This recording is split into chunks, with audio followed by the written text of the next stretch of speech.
you want to be comfortable and you want to have friends and you want to be like early days, being like short, being 5 feet tall.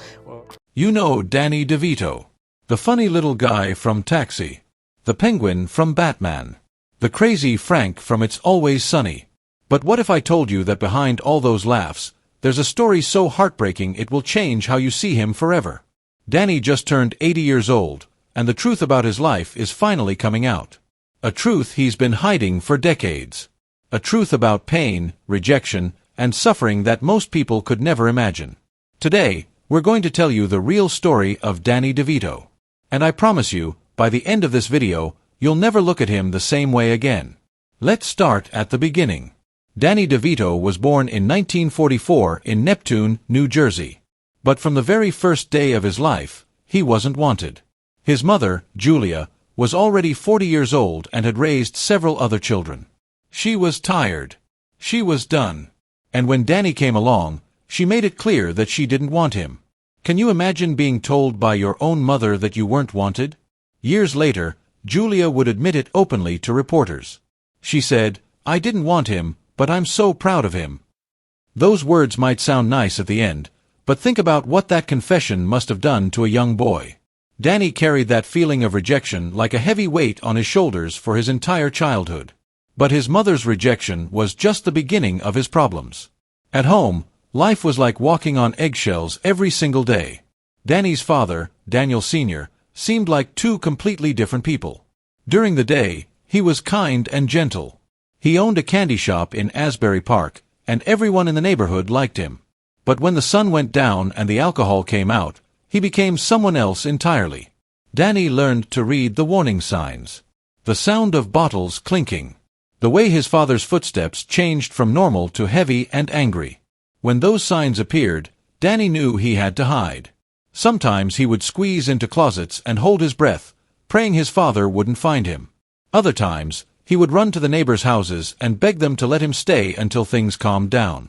Between 1950 and 1955, the police were called to their house at least 17 times. 17 times. Can you imagine being a little kid and seeing police cars pull up to your house over and over again? The fear, the shame, the confusion. Most children that age are worried about homework or what's for dinner. Danny was worried about whether he would be safe in his own home. These terrible experiences left scars that would never fully heal. But instead of letting them destroy him, Danny used that pain as fuel. He promised himself that he would never become like his father. He stayed sober his entire life, never touching alcohol. And in 1992, he started something called the Little Giants program. This program has helped over 15,000 kids who come from broken homes just like his.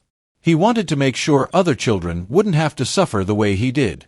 By the time Danny was 14 years old, he knew he had to get out of his neighborhood. The place was falling apart. Drugs were everywhere, especially heroin. 2 of his childhood friends were already dead before they even turned 16. Danny looked around and realized that if he stayed, he would probably end up dead or in prison just like so many others. So he made a plan. He studied as hard as he could and saved up $237 from doing small jobs around the neighborhood. Then he convinced his parish priest to help him talk to his parents about going away to school. He wanted to go to oratory prep school, but he knew he had to be smart about when he asked. Danny waited for the perfect moment. He asked his parents for permission only when his father was sober and feeling guilty about his drinking. His mother, who was probably feeling bad about rejecting him for so many years, finally agreed to let him go. That decision probably saved Danny's life. Out of the 12 friends he had in that neighborhood, only 3 of them made it past the age of 25 without ending up in prison or hooked on drugs. But even as Danny was trying to escape his terrible childhood, there was something else he was dealing with. Something that would cause him pain for the rest of his life. Danny had a rare genetic condition called Fairbanks disease. This condition is why he only grew to be 4 feet 10 inches tall. But it wasn't just about being short. The disease caused him constant, terrible pain. His hips hurt. His knees ached. His back felt like it was on fire most days. In his 20s and 30s, Danny's pain level was often between 6 and 8 out of 10 every single day. That's like having a really bad toothache, but in your whole body, and it never goes away. Most people would have given up. Most people would have taken strong pain medications just to get through the day. But not Danny. He refused to let the pain stop him. When he was filming movies, he did his own stunts even though every movement hurt. During the filming of One Flew Over the Cuckoo's Nest, he actually collapsed 4 times from the pain. But instead of admitting he was hurt, he pretended it was just part of his acting. The cast and crew thought he was just really dedicated to his role. They had no idea he was suffering. Danny never got hooked on pain medication, even though doctors offered it to him many times. And here's something that will really surprise you. Over the years, Danny quietly donated more than $12 million to help fund treatments for other people with bone conditions like his. He never put his name on these donations. He didn't want attention or praise. He just wanted other people to suffer less than he did. Before Danny became famous for acting, he had a job that might shock you. He was a hairstylist. That's right, Danny Devito used to do people's hair for a living. He trained for it, put in 1,500 hours of practice, and graduated second in his class from beauty school. He worked at his sister Angela's salon, which had the funny name, Curl Up and Dye. Danny got so good at doing hair that people would book appointments with him months in advance. He even won awards for a special hairstyle he created called the Neptune Twist. He took the job seriously, even though he originally started doing it just to meet girls. One day, while Danny was doing a client's hair, something amazing happened. The woman's husband was a theater producer, and he watched Danny work. He was impressed by Danny's personality and told him he should try auditioning for a play. That conversation changed Danny's entire life. Danny didn't dream of being an actor. In 1962, he applied to the American Academy of Dramatic Arts, but he wanted to learn makeup, not acting. During his application process, they asked him to do a monologue. Even though he had no experience with acting, he gave it his best shot. He performed a scene from a play called The Rainmaker. Something magical happened during that audition. The teachers saw something special in Danny. They offered him a spot at the school, but not for makeup like he wanted. They wanted him to study acting. Danny wasn't sure at first. He went back to the hair salon and thought about it for 3 days. Then the school called him again and offered him a partial scholarship. That second phone call changed his life forever. A few years later, Danny was living in New York City with a roommate you might recognize. His roommate was Michael Douglas, who would later become a huge movie star. But back then, they were both just struggling young actors trying to make it. They shared a tiny apartment that was infested with cockroaches. There was barely any heat, and they could hardly afford the $75 rent. Michael kept it secret that his father was the famous actor Kirk Douglas. They ate canned beans and stale bread for most meals because that's all they could afford. One time, they spent their last $27 printing headshots and walking around the city delivering them to casting directors. While Michael started getting some small acting jobs, Danny kept getting rejected over and over again. But their friendship stayed strong through all the hard times. Years later, when Michael became a producer, he remembered his old roommate Danny. He asked for Danny to be cast in One Flew Over the Cuckoo's Nest. That's the role that finally changed everything for Danny. Before that big break, Danny faced some of the most brutal years any actor has ever experienced. Between 1967 and 1970, he auditioned for roles 248 times. Out of all those auditions, he got just 3 small parts that paid him less than $800 total over 3 years. Think about that. Nearly 250 rejections for less than $300 a year. To survive, Danny took the strangest jobs you can imagine.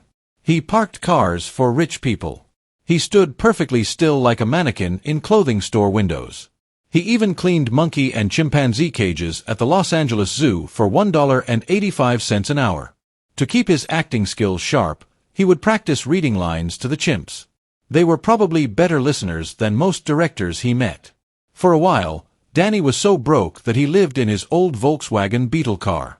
He would shower at the YMCA and eat at soup kitchens. He kept this story secret for decades because he was embarrassed. But it shows just how determined he was to make it as an actor. During this time, Hollywood executives were constantly trying to change Danny. They told him he needed surgery to make himself taller. Some suggested breaking his legs and stretching them longer. Others wanted him to get plastic surgery to change his face. One studio even offered him nearly $1 million in today's money if he would go through with these surgeries. Danny's response was incredible. He said no. In fact, he took the contract they offered him, drove to the beach, and burned it in a bonfire. He refused to become someone else just for fame and money. He told one casting director something that stuck with him for years: "I'd rather be a first-rate version of myself than a second-rate version of someone else." His early acting jobs paid almost nothing. His first off-Broadway show paid him $25 a week. To afford rent, he worked overnight shifts at a printing press. During that show, Danny was dealing with deep depression and almost quit acting entirely. His first movie paid him just over $200, and he got pneumonia while filming in freezing cold water. He even slept in a barn to save money on hotels. In 1972, Danny's father got sick and died. Danny was so poor, he couldn't even visit home very often. When his father passed away, it crushed him.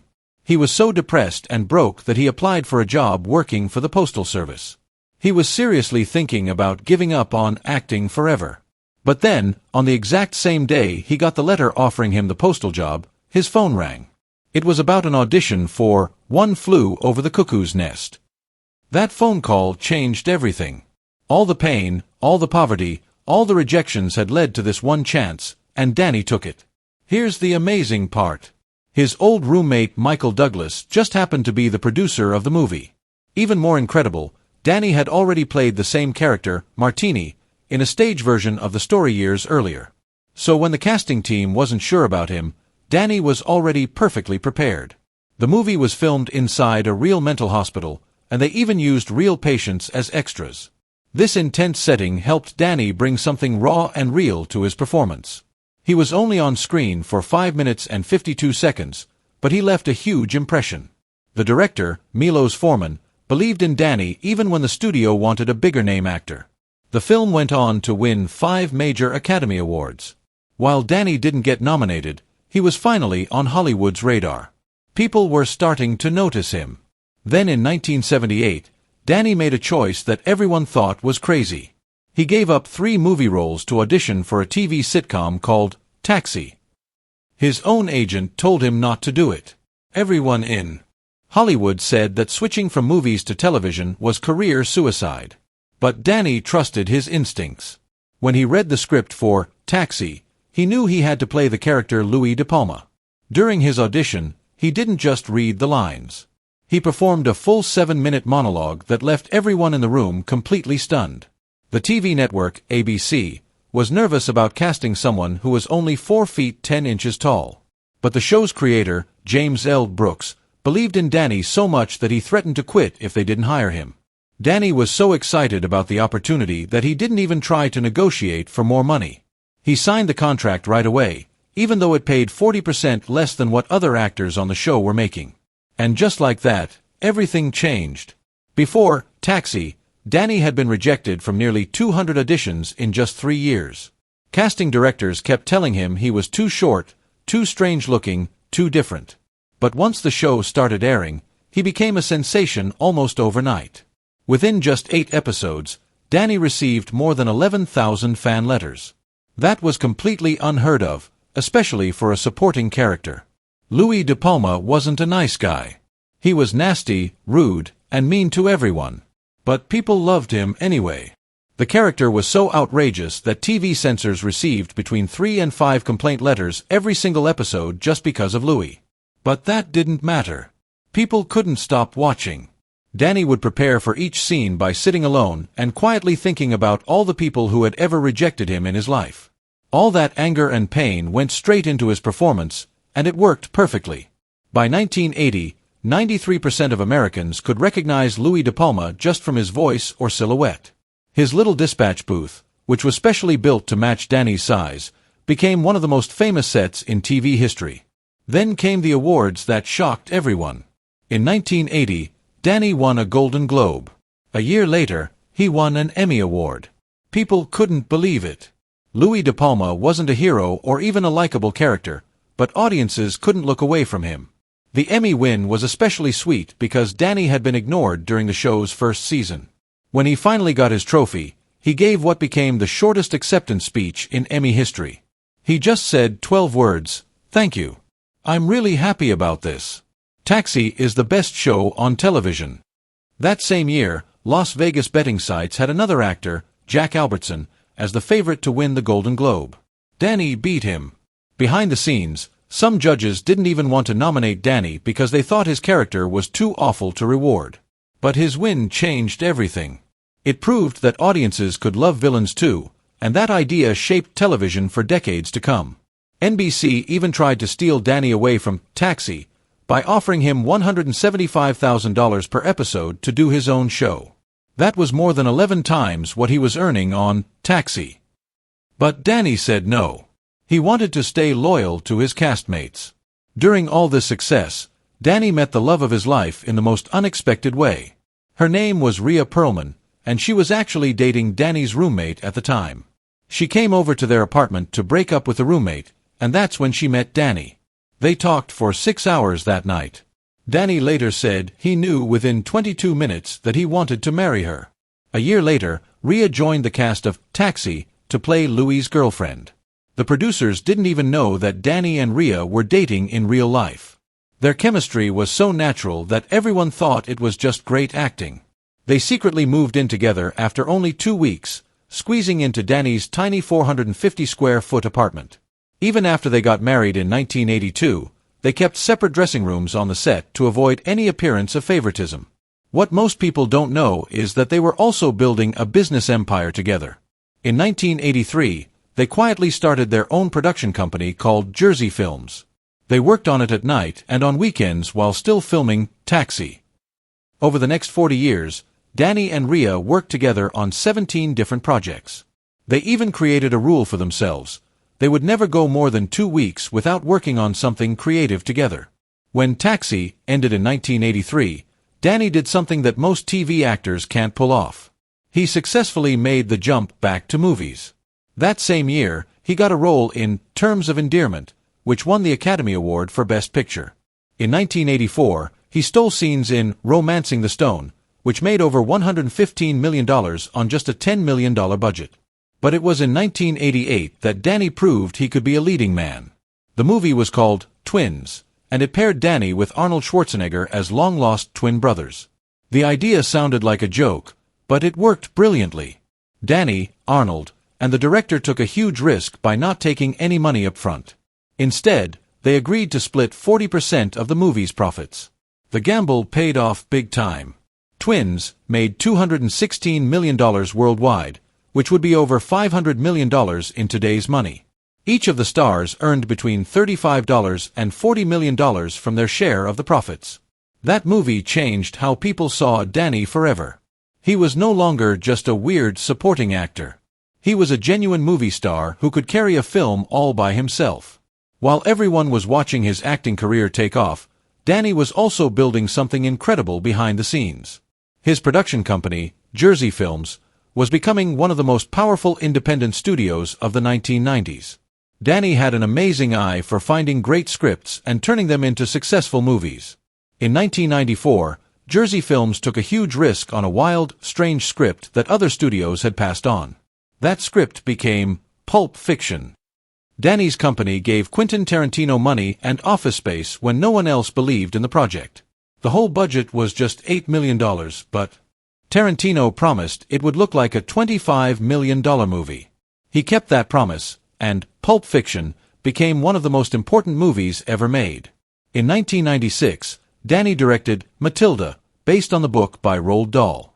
He played Matilda's terrible father and cast his wife Rhea as her mother. But what made this movie special wasn't just the film itself. It was what happened behind the scenes with the young star, Mara Wilson. Mara's mother was dying of cancer during the filming. Danny and Rhea took care of Mara like she was their own daughter.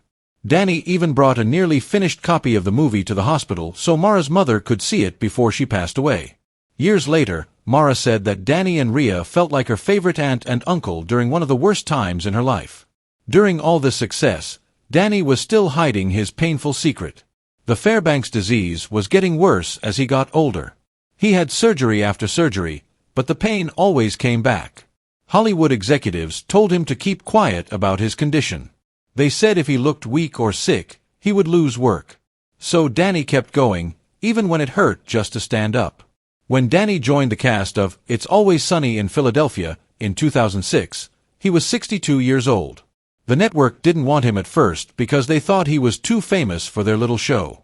But the creator, Rob McElhenney, fought hard to bring Danny in, and it worked perfectly. The show's ratings jumped by 227% after Danny joined. Danny didn't demand a huge paycheck either. He took just $70,000 per episode, even though he had made 10 times that amount in his prime. He wasn't in it for the money. He just loved the creative freedom the show gave him. Danny threw himself into the role of Frank Reynolds with incredible energy. He covered himself in hand sanitizer and slid naked across the floor. He popped out of a couch covered in sweat. He even bathed in fake garbage water for one scene. When someone asked if he was taking things too far, Danny said, "At my age, vanity is just another word for missed opportunity." But behind the scenes, the pain was getting worse every year. In 2008, doctors found serious disc damage in his back. By 2010, nearly half of his filming days were spent in extreme pain. His mornings started at 4:30 a.m. with 4 hours of physical therapy. He bounced on a tiny trampoline, took hot and cold baths, and even hung upside down in his trailer between scenes. For one water slide scene in 2011, Danny needed 19 takes because of his condition.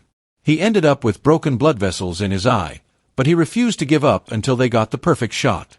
In 2012, after 30 years of marriage, Danny and Rhea separated. It shocked everyone who knew them.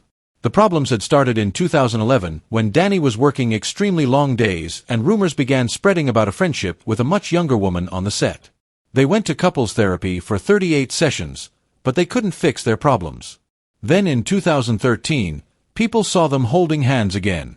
Danny had rented out the same restaurant where they had their first date decades earlier. They tried to make their marriage work for 4 more years, but they separated for good in 2017. Even after their second separation, Danny and Rhea never got divorced. They worked out an agreement to split their fortune without going to court. In 2019, Danny bought a house less than a mile away from Rhea's home. They still talked every Wednesday and Sunday, like clockwork. Every month, they met at the same restaurant at the same table, just like old times. Their son once revealed that his parents still shared a Netflix account and would text each other while watching the same shows from their separate houses. Even though their marriage didn't work out, their friendship never died. In July 2023, Danny donated $500,000 to a hospital in New Jersey. But this wasn't just any hospital. This was the same place where he was born back in 1944.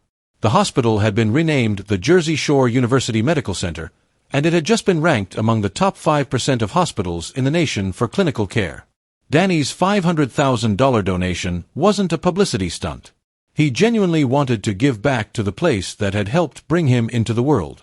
The money helped fund the hospital's most urgent patient needs. For years, Danny has used his fame to speak up about things he believes in. He talks about environmental issues, healthcare, and politics.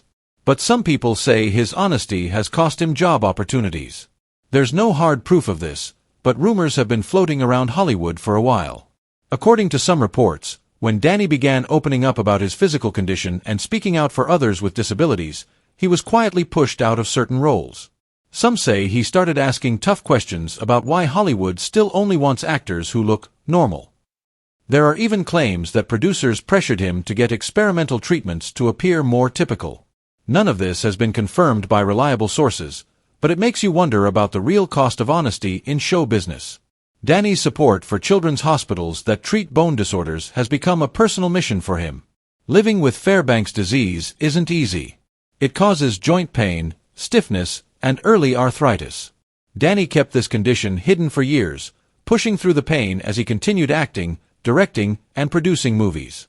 Recently, though, he started talking about his condition more openly. He's doing this not just for himself, but for kids who can't afford treatment or don't have anyone to speak up for them. He wants more research funding. He wants better medical care. And he wants Hollywood to stop pretending that only one kind of body belongs on screen. In May 2025, Danny made headlines for a completely different reason. He appeared on Jimmy Kimmel Live, and what started as a regular interview quickly turned into a disaster. At first, everything seemed normal with jokes and laughs, but by the second segment, things got very tense. No one knows exactly what set Danny off, but the argument that followed was heated enough that Danny actually left the set in the middle of the show. Security had to step in, not to force Danny out, but to keep the situation from getting even worse. The moment went viral instantly. Clips flooded social media with hashtags like Danny vs. Kimmel and Devito Unleashed trending everywhere. The internet exploded with opinions. Some people cheered Danny on, seeing it as a rare, honest moment in a world full of fake smiles and scripted conversations. Others called it unprofessional and said he was having a meltdown. The debate got even louder when other comedians started taking sides. Bill Burr defended Danny, saying that actors are often pushed too far by interviewers. Stephen Colbert and Seth Meyers made jokes about the whole situation on their shows. Suddenly, this wasn't just an awkward interview. It was a major pop culture event. Danny didn't stay quiet about what happened. A few days later, he posted a message online with no apologies, just brutal honesty. He wrote, "I stand by everything I said. Sometimes the truth isn't easy to hear, especially under the lights." His post only made the controversy bigger. Reports started coming out that some of Danny's upcoming TV appearances had been canceled or postponed. No one made official statements, but whispers of a quiet blacklisting began to spread through Hollywood. Jimmy Kimmel, trying to calm things down, made his own statement. He said, "I have nothing but respect for Danny. I hope we can laugh about this one day." But the damage to Danny's reputation, or perhaps his legend, was already done. Even with all the controversy, Danny hasn't slowed down. He's still working and creating at 80 years old. He's currently producing a sports documentary series called Game 7 for Prime Video. It's a family project with his kids Jake and Lucy working as co-producers. Danny says he's a sports fan in his own weird way, and this show lets him explore that passion. And of course, there's It's Always Sunny in Philadelphia. Danny has been playing Frank Reynolds since Season 2 back in 2005. The show was struggling with ratings when he joined, and his chaotic energy helped turn it into a cult hit. Now, almost 20 years later, he's still there, scheming and yelling and crawling out of couches, and audiences still love every minute of it. So what's the truth about Danny DeVito's life at 80? Is it sad like our title suggests? In some ways, yes. He's lived with constant physical pain for decades. He's dealt with rejection and loneliness. His marriage ended, even though he and Rhea clearly still care about each other deeply. He's had to watch Hollywood try to change him and then possibly punish him for being honest about his struggles. But in other ways, Danny's life is actually inspiring. He took all that pain and rejection and turned it into fuel for one of the most unique careers in entertainment history. He's made people laugh for over 40 years. He's created jobs for thousands of people through his production company. He's donated millions of dollars to help others who are suffering. He's spoken up for kids who don't have a voice. Danny DeVito refused to let the world change him into someone else. He stayed true to himself, even when it cost him money and opportunities. He turned his differences into his strengths. He proved that you don't have to be tall or handsome or perfect to be a star. You just have to be real. At 80 years old, Danny is still fighting, still creating, still making people think and laugh. Maybe that's not sad at all. Maybe that's actually beautiful. If this story touched your heart or changed how you see Danny DeVito, please hit that like button and let us know in the comments. Share this video with someone who needs to hear about never giving up on your dreams, no matter what obstacles you face. And don't forget to subscribe and ring that notification bell so you never miss our deep dives into the real stories behind your favorite celebrities. Thanks for watching, and we'll see you in the next one.